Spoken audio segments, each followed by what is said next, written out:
bata, tayo ngayon ay nasa kindergarten quarter 3 week 9. Ang ating content focus, meron tayong iba't ibang mga halaman sa paligid. Tara, tuklasin natin kung ano-ano ang mga ito. Samahan niyo ngayon si Teacher Julie upang talakayin natin ang ating bagong aralin. Huwag kalimutang i-like, share, and follow ang ating YouTube channel para lagi ka updated sa ating weekly uploads. Unang araw, mensahe. May iba't ibang pangangailangan ng mga halaman upang ito ay mabuhay. Kailangan ng mga halaman ng tubig, sikat ng araw at lupa. Ano-ano ang kailangan ng halaman upang ang mga ito ay lumago at mamunga? Kailangan ng halaman ng tubig at sikat ng araw at lupa. Maaari niyo bang sagutin ngayon, mga bata? Ikalawang araw, mensahe. Ang mga halaman ay may iba't ibang pakinabang, gamit at tulong na naibibigay sa mga tao. Napagkukunan natin ng pagkain at gamot ang mga halaman.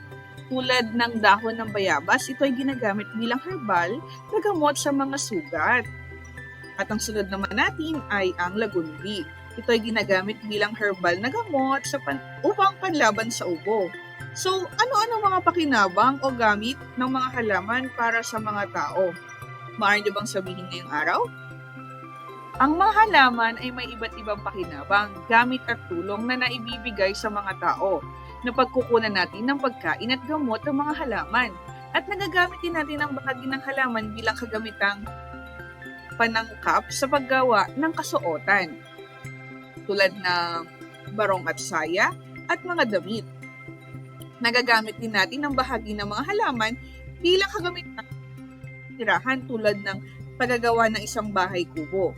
Ano-anong kailangan ng mga halaman upang ang mga ito ay lumago at mamunga?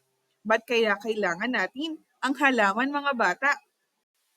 Dapat na araw, may tamang paraan ng pag-aalaga sa mga halaman. Una, kailangan natin ang halaman diligan araw-araw. Ikalawa, kailangan tanggalin ng mga natuyong dahon. Ikatlo, kailangan lagi natin lagyan ng pataba ang halaman.